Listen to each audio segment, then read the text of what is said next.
Good evening, everyone. My name is Gene. I'm from New York City, and I am in a mood. I am in a very aggravated mood, actually. But there's a reason behind making this video and why I'm using the image of my favorite version of Carol Danvers for this video. So, if you've seen my previous video where I reviewed Iceman number 5, I said briefly that there was a character in the book named Shade, who's a drag queen, that I wasn't going to address because Shade actually did nothing in that issue. And I was going to hold to that until I saw a post on a channel, I believe it was on the Crimson Sin channel.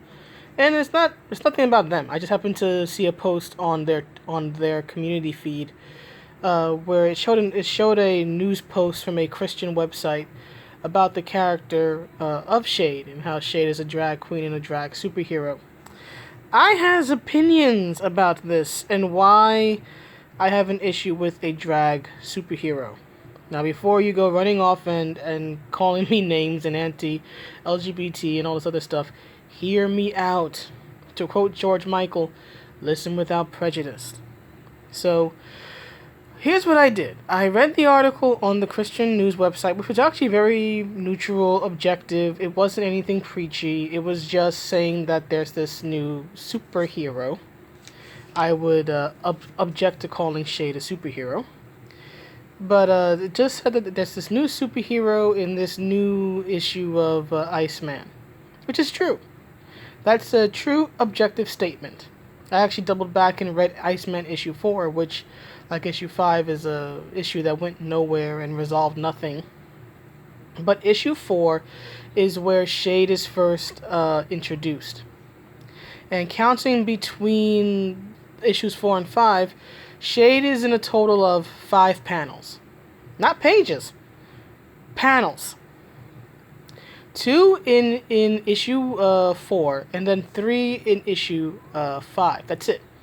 And Shade may or may not appear in the next and hopefully final issue of Iceman, issue 6. But I can tell you that, of course, across issues 4 and 5, Shade appears for a total of 5 panels, which is initially why I wasn't going to make a video or mention Shade really in my review of Iceman 5, because honestly, Shade does nothing. But given that now this is in the news about Shade and Shade being a superhero, a drag superhero, I decided, you know what? I hate to go back on my word so early in my fledgling YouTube career, but I've got opinions about this, and well, I'm arrogant enough to think that my opinions matter. So here is why I do not like the idea of Shade, the drag superhero. It may not be what you think. So again, before you judge me, hear me out. Listen without prejudice. So let me just describe what Shade just looks like, right? So this is why I actually have this image of Carol here. Shade's basic design is basically Carol Danvers without the muscle.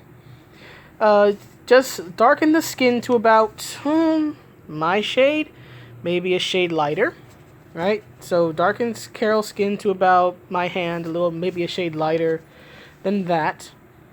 Darken the hair to a green, take off the mask, put on some garish purple makeup.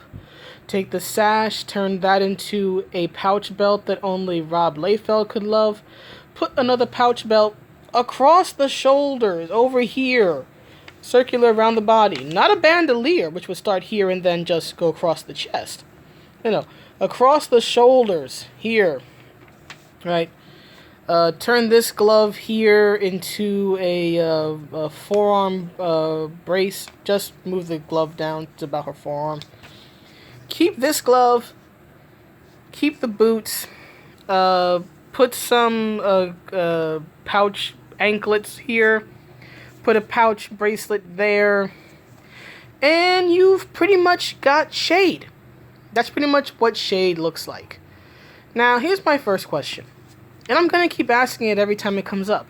Why did Carol Danvers have to lose this outfit, this look? Right? Why did an actual female superheroine have to lose this look, but a drag queen? A man who dresses in a as a hyper feminine, hyper exaggerated woman, a guy who dresses as a girl, right, isn't actually female, just dresses as one. You know, I've seen Todrick Hall do drag. I've seen RuPaul. I've seen a few clips on YouTube about RuPaul's Drag Race. So a person who at least a drag queen, right, is a guy who dresses up as a woman, as this hyper exaggerated, hyper feminine, I would say in a sense, depiction of a woman. So why is it okay for the drag queen to dress that way, but for the actual hyper feminine female superhero to not look like a hyper feminine female superhero? Why did Carol have to go from this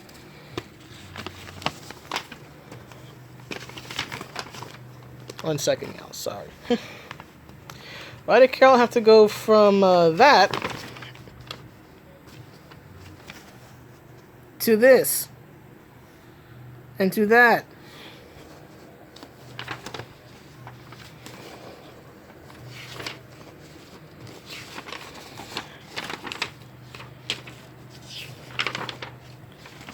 And to I'm not sure it's gonna come up on a dark page, but and this, looking terribly, terribly masculine as she takes this blow to the chest.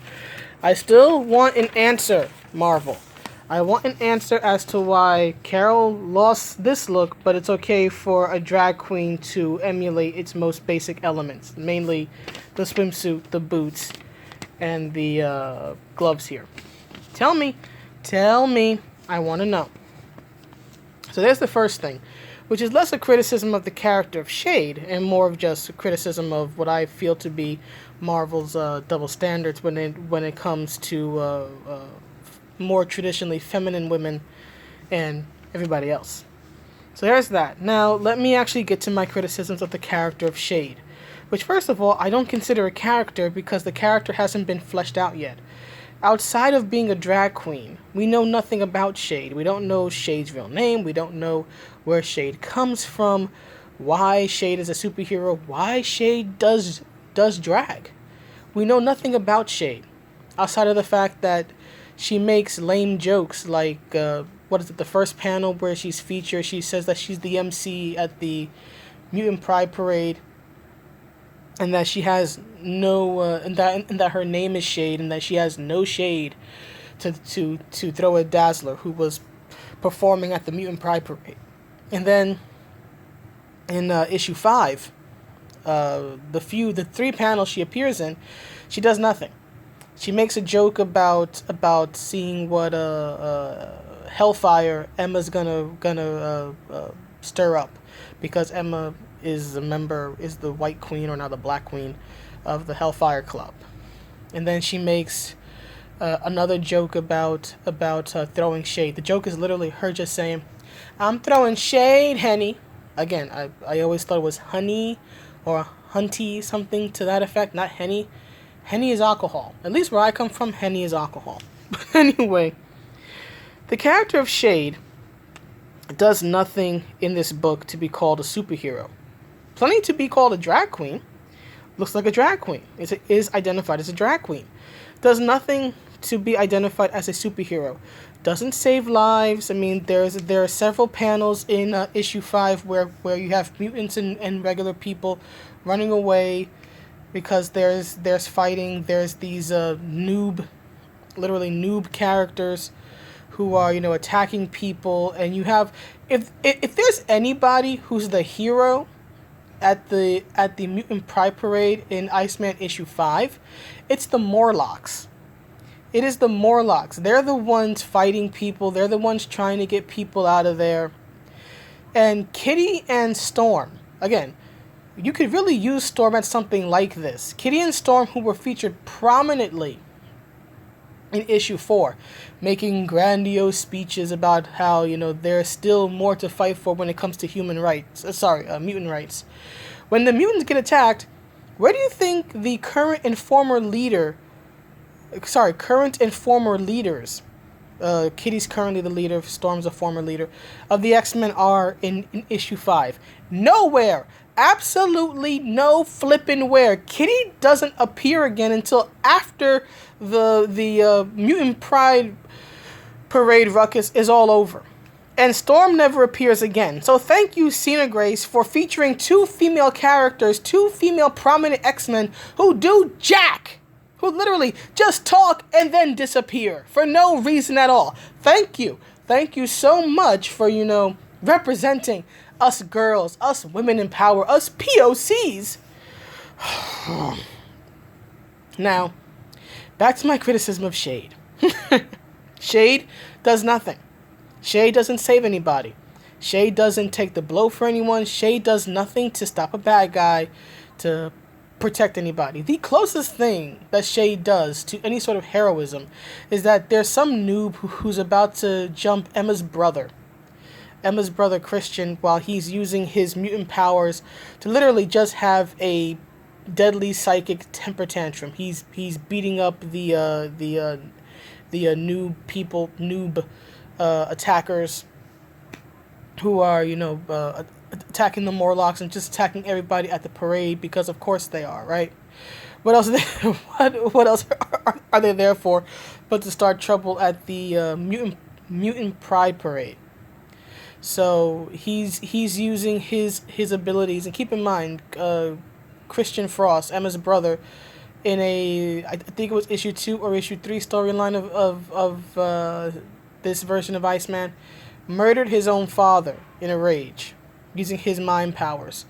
And so he's just basically, literally, he has this tantrum, a temper tantrum, while he's attacking the noobs, where he's going like, this was for telling me I should die, and this was for telling me I'm going to go to hell, and this and that. I'm like, Cena Grace, can you please, for the love of God, can you please keep your persecution complex to yourself and stop letting it ooze out onto your work and into your writing?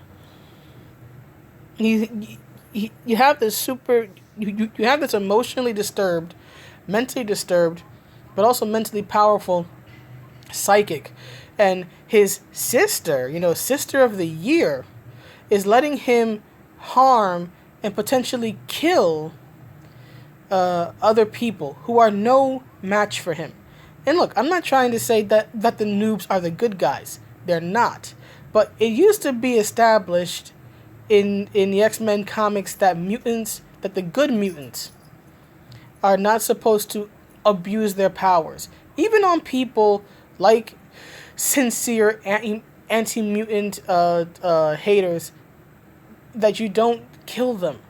That you don't kill people who don't need to be killed. That was the whole point of what Xavier was trying to teach the X-Men, right? To not use their abilities to harm others, even when those others deserved it. But anyhow, again, current Marvel writers don't give a damn about what the message or the meaning is anymore.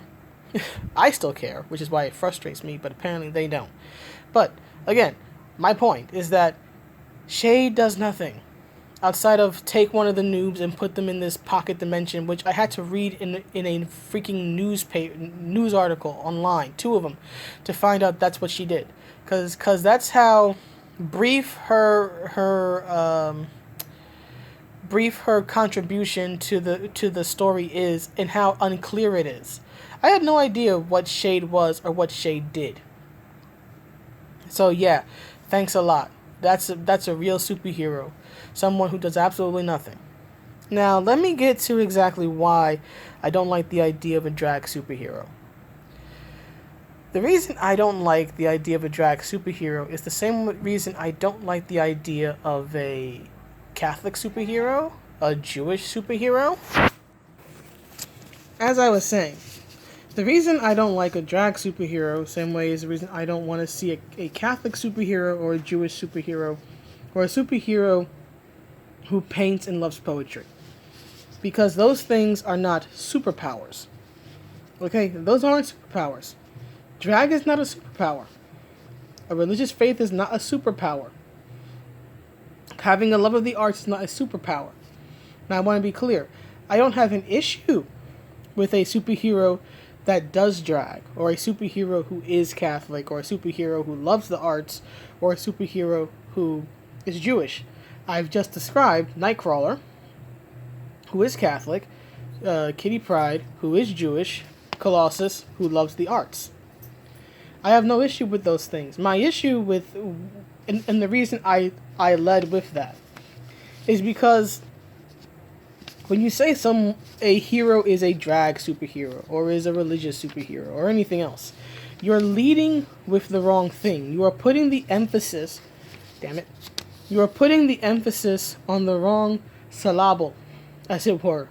And just like putting the emphasis on the wrong letter causes me to mispronounce the word syllable, putting the emphasis on the wrong element, on the wrong character element, right, creates the wrong feeling, or the wrong approach, I should say, to a superhero persona. Right? For example, take a look here at Carol Danvers. There is nothing about her look that screams U.S. military. Right? She's not wearing green. There is nothing about this outfit that is military. Now, it's well known that Carol was a major in the Air Force.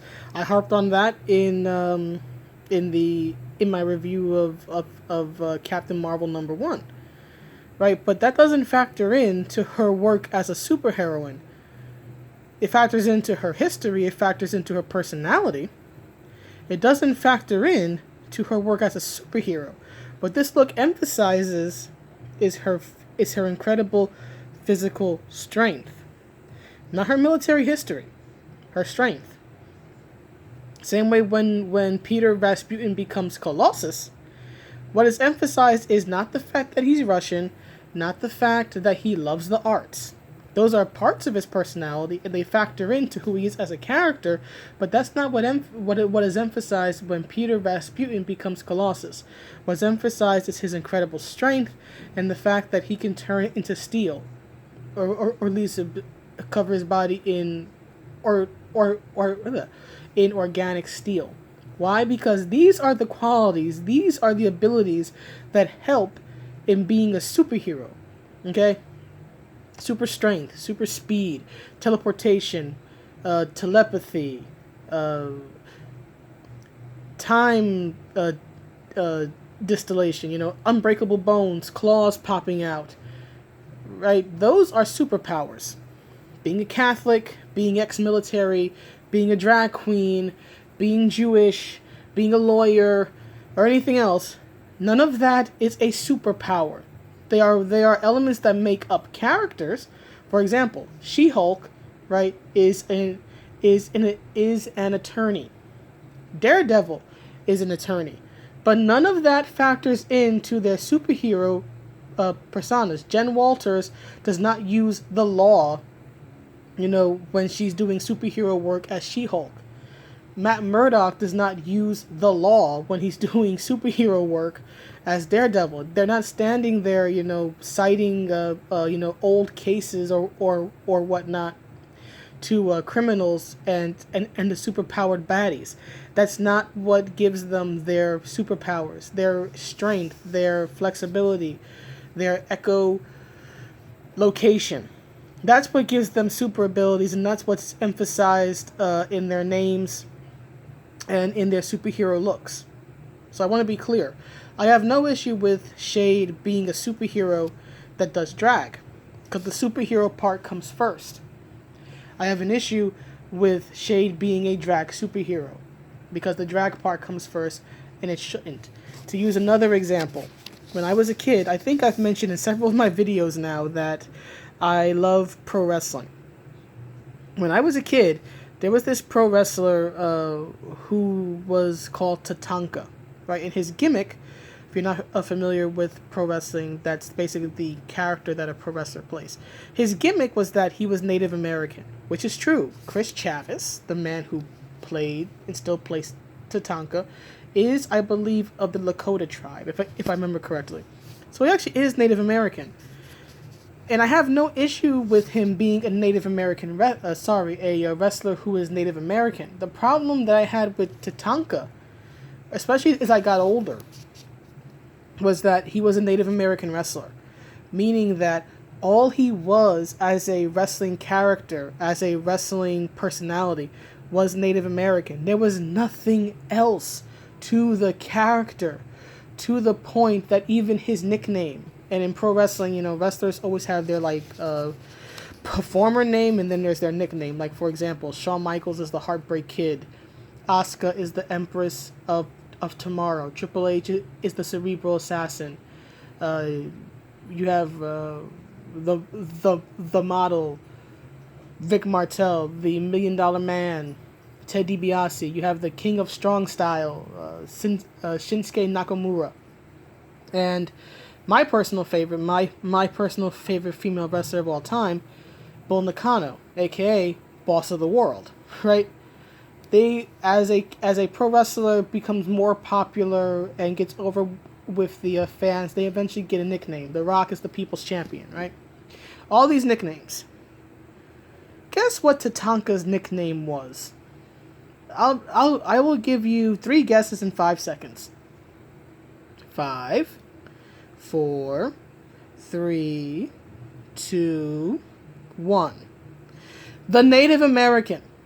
This is literally how he would be introduced to the ring. I'm gonna do my best Howard Finkel impression.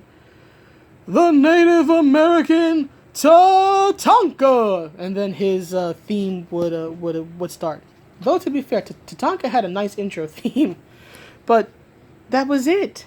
Everything about him, from his theme music to his nickname to his ring gear to his storylines, everything was about him being Native American. Even when he came back to the WWE years later, in like the earlier mid-2000s, and he became heel, which is the bad guy. What's he talking about?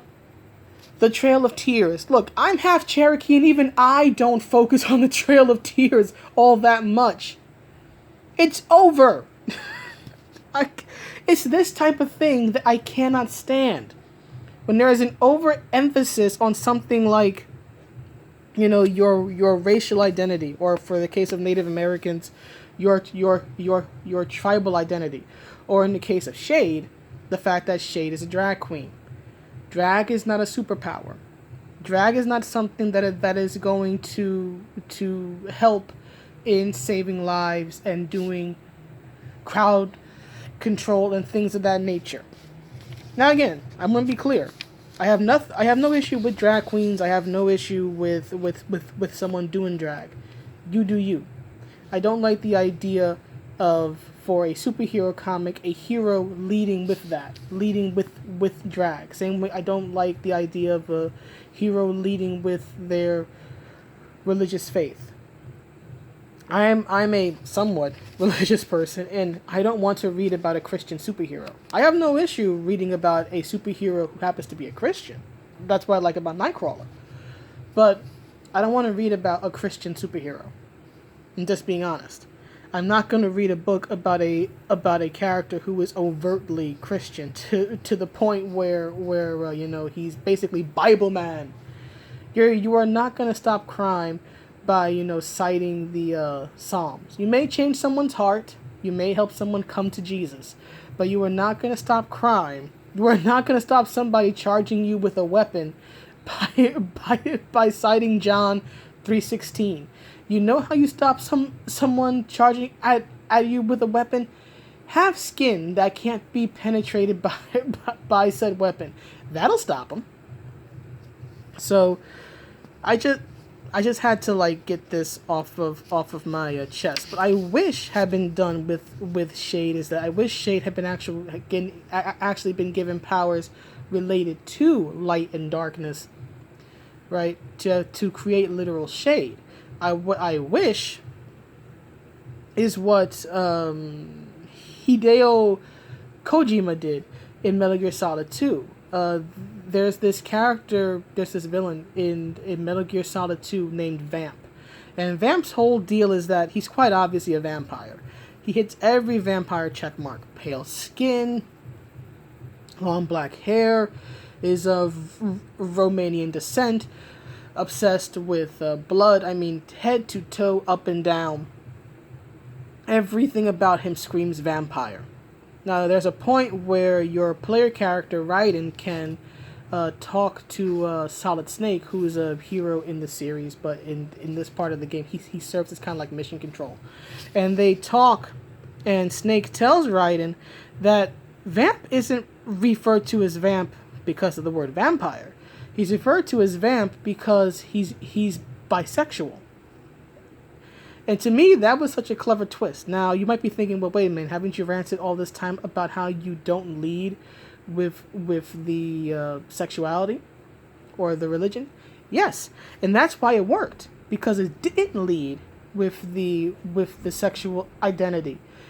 Everything about vamp has you assuming that vamp stands for vampire.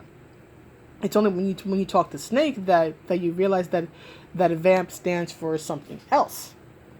That was the subversion of expectations that I wish Cena Grace had done with Shade. For example, have Shade have a look that's related again to light and darkness. Have Shade have abilities that's related to manipulating shadows and light. Right? And then after Shade actually does something and helps with saving people and saving lives, have a grateful person, come up to Shade and be like, "Oh, thank you, Shade. Thank you. You saved my life. Oh, they must call you Shade, right? Why you called Shade? Do you drag?" And then he could have Shade respond, "Yeah, yeah, I do drag, but that's not why I'm called Shade. I'm called Shade because I literally manipulate light and shadow to create shade. Shade and my drag persona are two totally different things. In drag, I'm Alaska Thunderbutt or whatever it is. I can't think of anything. I'm sorry. I don't follow drag all that closely. But I wish there had been something like that, a subversion of expectations. Have someone assume Shade is in reference to being a drag queen, and then have Shade go, "Oh, no. My drag persona and my superhero persona are two different things. Shade has nothing to do with me doing drag. I do drag. I'm a drag queen, but when I'm doing this work, it's got nothing to do with it. My drag name is something else, totally different. I'll be at this show, come early and we'll talk." Something to that effect. But no, instead, like everything else Cena Grace does in his stories, he plays to every stereotype, he plays up to every stereotype, but he leaves his characters empty. The biggest issue I have with Shade is that Shade, like Bobby, like Mr. Sinister, like every character that was introduced in issues 4 and 5, is empty, is vapid. There's nothing there. There's absolutely nothing there. It's just an empty-headed stereotype. And that is the most offensive thing of all. You want to have a drag superhero? I don't think the drag part is the part you should lead with, but regardless, always flesh out your superhero. Don't tell me that this is the first drag superhero or the first anything superhero, and then not have the damn character do anything that superheroes do. Shade saved no one. Shade sacrificed herself for no one. Shade did nothing but crack bad jokes. That's not a superhero, that's a hype man. And I'm done.